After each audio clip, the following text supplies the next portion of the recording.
Hi everyone, Catherine and Dave here from Fantasy Fitness Thing. We are back with the second of 10 semifinal preview shows, and we are going to talk about the Lowlands Throwdown today.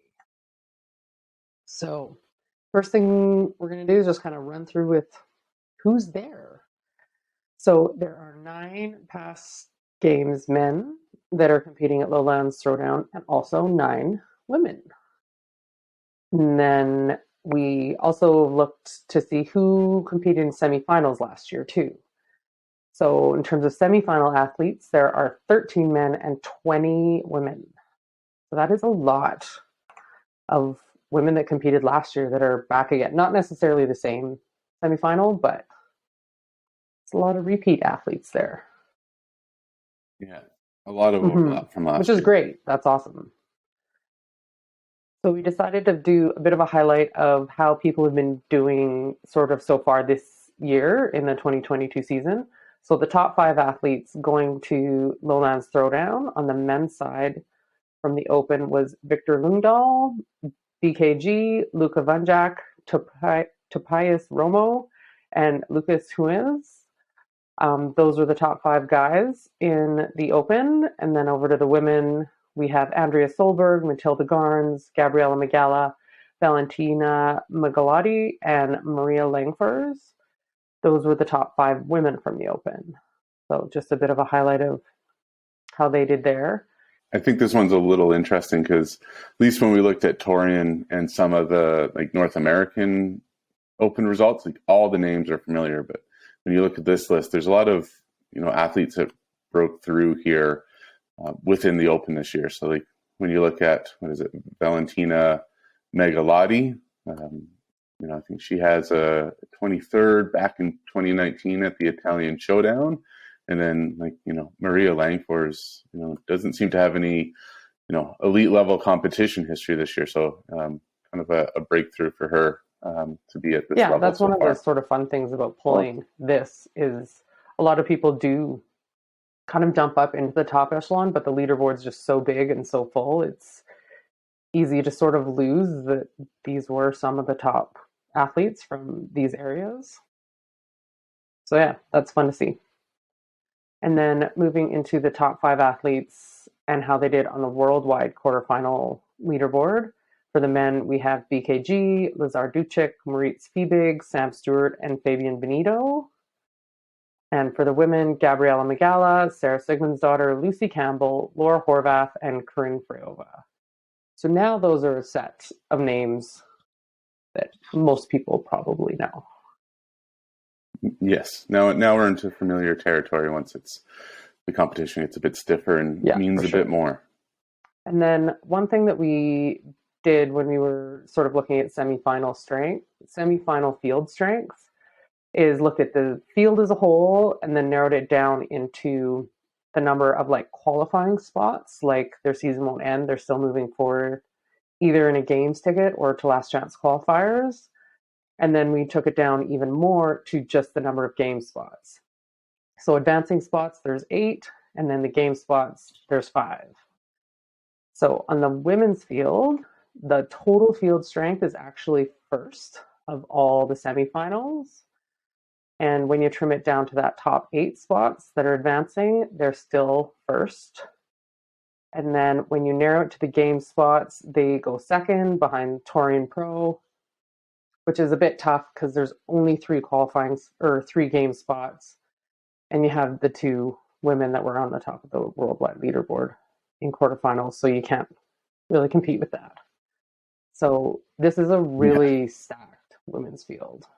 And then onto the men's field, running through the same thing from total field to advancing spots and game spots. The total field is 4th of all the semifinals, but then it drops. As we go to advancing spots, it goes down to 6th. And then in terms of game spots, it goes down to 7th. So it's quite a strong field as a whole, but in terms of the absolute sort of top percentage coming out of the worldwide quarterfinals, it is a bit weaker. So yeah, that's kind of our take on looking at the semifinal stats and who's there and what's happening. And then I'm just going to pass it over to Dave here about what to watch for and some fun facts about the field. Yeah, so I guess going into it, it's certainly, it's going to be exciting because there's a lot of top athletes from Europe competing here. So, one thing I'm watching is kind of, I don't know if it's really a grudge match, but kind of the battle between Gabriela Migala and Laura Horvath as they continue kind of their ascent within their careers. I think both of them are kind of within that, young guns trio, or I guess it's more of a trio now that with more athletes breaking on the scene that to kind of look to battle to take over from Tia when she, finally hangs up the lifters at the end of her career. But, looking back to last year, you had Horvath finish second at the CrossFit Games, was Migala sixth or seventh. And then, they moved on to Rogue, where you saw Migala second or third, Horvath fourth, and then on to Dubai, where, Horvath was first and Migala was third. So it's really just interesting to see these two battle back and forth with all the different competitions over the past year, and just kind of seeing the competitiveness. And it is also interesting to see from a fan standpoint that there isn't a sure thing between the two. Like depending on the weekend, they are flip-flopping how they finish in the standings. And then just, as kind of a place marker of, how they're going to stack up in the games, outside of Tia, I know there's probably 5 or 6 athletes that could battle for second spot, and those two are definitely within that group or firmly entrenched within that group. So it'll be interesting to see how they shape up. Yeah, against having each other. that head-to-head, that's what sports are about. It's awesome. It's going to be great to watch. And then, next, kind of the next tier of women within the event, Sarah Singen's daughter, interested to see how she performs in a kind of this in-person event. We saw her at Dubai, which was a really good showing for her, coming directly off of injury. And then, had a little bit of a, conservative step at Wodapalooza, bowing out, just, making sure that everything is proper with her knee and her rehab there. So, give her another 3 months, 4 months of rehab by the time this comes along. So interesting to see how she fares again in a live competition. Hopefully the quarterfinals results were quite positive for her. So hopefully we see her back in elite form, and hopefully Sarah's 100% by, if not this event, definitely the games. And then another athlete on the women's side, looking forward to seeing Lucy Campbell. She really jumped up into everybody's, awareness at Wodapalooza there with a top 5 finish.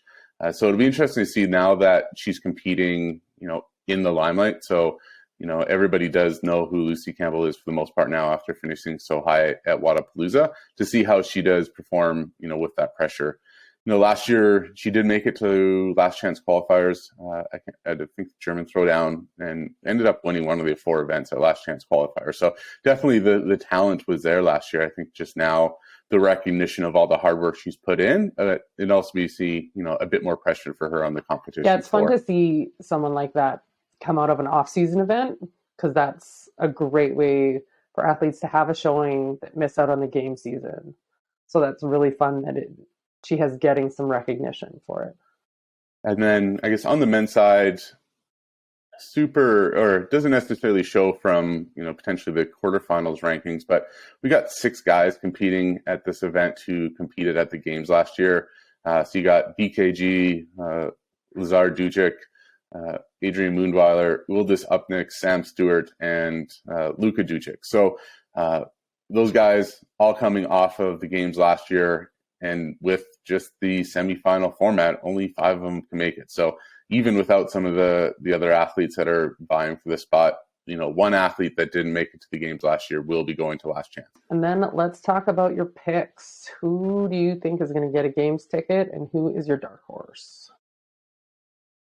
Yeah, so on the men's side, I got 5 guys returning from last year. So I think BKG, a sure thing as you can get in a CrossFit competition, at least this CrossFit competition. Then, in second, Lazar Dujic, third, Oldest Upinix, fourth, Adrian Moonweiler, sneaking in there with, the veteran experience. And then I like Sam Stewart for the 5th spot, just out ahead of Luka Dujic. I think Luka's hasn't had the strongest showing that I would like to see in both the Open and quarterfinals. So have Stam Stewart there, but again, kind of those 3 through 6 guys, it's going to be a tough battle between them. So I think even programming could come down to it. From a dark horse perspective, like Fabian Benito coming into it, so only 26 years old, so still kind of in the mid pack in terms of age standpoint, but like him, finished 10th in quarterfinals on the European side this year, so ahead of a bunch of those games athletes that we talked about, and then did come off, a couple stronger showings at off-season events. So he was 5th at the Madrid CrossFit Championship, which had Krenikov first, so some games talent there. Had a 17th at Dubai and 19th at Wadapalooza. So again, still showing that he can hang within that second or third tier type of elite athletes. And then last year, just missed the games with a 6th at German Throwdown. So he is, right around the games level with these guys. And then, was 15th at Last Chance Qualifier. But depending on how things shape up and just, a little bit more confidence after some of those off-season events, maybe he can break into the top 5 I think there. that's a solid pick. And I guess the other guy to watch out for, or one of the other guys is it Mortis Fiebig, who both was, 5th, I think, or 7th within European quarterfinals this year. I guess it was 5th. So strong showing there. And what's interesting is last year he finished 6th within European quarterfinals. So right there, but hopefully, to see him maybe make a jump within the in-person competitions. It was just really interesting to see him finish top 5, top 6 at quarterfinals. But then last year, was pretty far down the leaderboard at the semifinal event. So we'll see if, he has the ability to turn it around this year. Also, because this year is the first time doing in person. So there could be all sorts of shifts and new faces and stuff of people that thrive in in-person competition versus the online competitions that the first 2 steps of the season are. So could be fun. Okay, going to the women's side. So top 2, I got Horvath and Megala in that order, although I'm looking forward to seeing those 2 battle it out through the weekend. 3rd place, Sarah Sigmundsdottir, hoping she is going to be able to regain that form that she had in Dubai. And in 4th place, Matilda Garns. Newer name to the CrossFit space. She was 7th at the German Throwdown last year and ended up 6th at Last Chance Qualifier. So was, again, right there with the group there. Was 7th at quarterfinals and 11th in the Open this year. So far, really strong season coming out.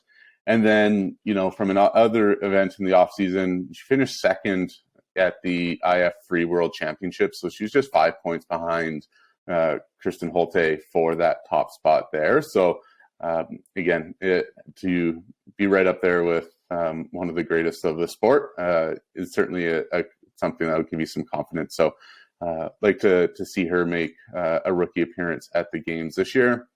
And then in 5th place, I got Lucy Campbell, again, just building off her strong off season and going to kind of make her way to the games as well as a rookie this year. And from a dark horse perspective is Andrea Solberg. So she is, a past games athlete, so made it to the 2020 CrossFit Games, finished 27th in the online portion of the games.